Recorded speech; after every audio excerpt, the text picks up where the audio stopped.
हाय kids, फिर एक बार आपकी फेवरेट रेखा मैम आपके साथ। आज हम शुरू करने जा रहे हैं direct and inverse proportion. This is lecture 1। Okay, direct proportion क्या है? Two quantities x and y are said to be in direct proportion if they increase or decrease together in the same proportion. Some examples of direct proportion are: if the number of articles purchased increases, the total cost also increases. More the money deposited in a bank, more is the interest earned. In such a case, if y1 and y2 are the values of y corresponding to the values of x and x2, then x1 by y1 is equal to x2 by y2. Okay, for example direct proportion वो होता है जैसे हमने अगर late 5 chocolate cost ₹10, 5 chocolate का cost अगर हमें 10 rupees दिया है, 5 chocolate ₹10. Now what is asking in the question, 10 chocolate cost rupees, 10 chocolates is equal to how many rupees? Here x1, यहाँ पर क्या हो रहा है, अगर 5 चॉकलेट है 10 रुपीज़ है, 10 चॉकलेट्स है तो ऑब्वियसली रुपीज़ भी इंक्रीज़ हो जाएगा। इसका मतलब अगर चॉकलेट की क्वांटिटी इंक्रीज़ हो रही है तो मनी भी इंक्रीज़ हो रहा है। यहाँ x1 जो है वो 5 है और 5 चॉकलेट, और x2 जो है वो 10 चॉकलेट्स है। x1 सबसे पहले 5 चॉकलेट का निकालना है, 5 चॉकलेट का दिया हुआ है, हमें निकालना क्या है 10 चॉकलेट का, वो x2 है। We have to find out x2। Okay, y1 जो है वो ₹10 दिया है, y1 जो x1 के करस्पॉन्डिंग वैल्यू है। अभी हमें y2 पूछा है, y2 क्या आंसर आएगा?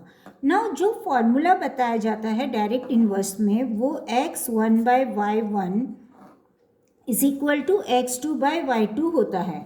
नाउ x1 हमारे पास 5 है, y1 जो है हमारे पास 10 है, इज इक्वल टू x2 जो है हमारे पास 10 है और हमें y2 की वैल्यू निकालनी है। Now cross multiply, 5 into y2 is equal to 10 into 10। Now y2 will be 10 multiplied by 10, 100 divided by, ये जो 5 मल्टीप्लाई हुआ है ये RHS में आके डिवाइड हो जाएगा।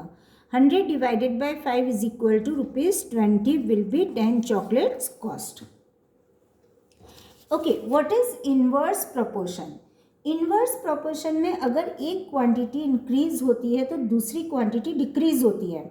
Two quantities x and y are said to be in inverse proportion if an increase in x causes a proportional decrease in y.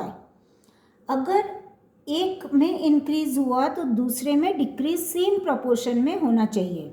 Some examples of indirect proportion: as the speed of the vehicle increases, the time taken to cover the same distance decreases. अगर speed हम car की बढ़ाते हैं तो जो time है वो कम हो जाता है, तो स्पीड बढ़ने से टाइम कम हो रहा है, वो इन्वर्स प्रोपोर्शन है। For a given job, more the number of workers less will be the time taken to complete the work. एक काम के लिए अगर हम ज़्यादा वर्कर्स अपॉइंट करते हैं तो कम टाइम में वो काम फिनिश हो जाता है। In such a case, if y1 and y2 are the values of y corresponding to the values of x1 and x2 of x, then x1 multiplied by y1 is equal to x2 into y2.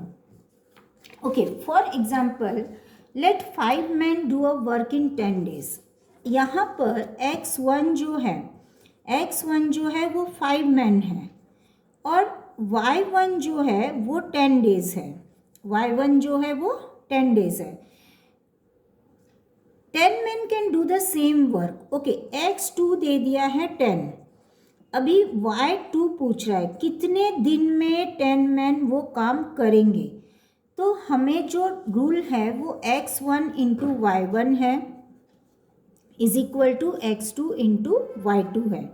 This means x1 by x2, ये x2 जो है इधर आकर divide हो जाएगा LHS में, and y2 by y1, ये y1 जो है RHS में जाके डिवाइड हो जाएगा। x1 जो है हमारा 5 है, 5 अपॉन x2 जो है वो 10 है, इज इक्वल टू y2 हमें नहीं पता है और y1 जो दिया है वो हमारा 10 है। नाउ क्रॉस मल्टीप्लाई, ये 10 जो है 5 में जाकर मल्टीप्लाई होगा, 5 into 10 upon 10 is equal to y2, 10 and 10 will get cut, y2 is equal to 5 days. अगर 5 मैन 10 डेज, 5 मैन जो है वो 10 डेज लेते हैं तो 10 मैन जो है वो 5 डेज लेंगे वही वर्क कंप्लीट करने को। एक का क्वांटिटी बढ़ रहा है तो दूसरे का क्वांटिटी सेम प्रोपोर्शन में डिक्रीज हो रहा है। Okay, in next video we will discuss more about direct and inverse proportion, और हम कुछ वर्कशीट्स करेंगे। अगर आपको ये वीडियो अच्छा लगा होगा तो kindly like, share and subscribe. Link description में दी हुई है, juniorachiever's.in।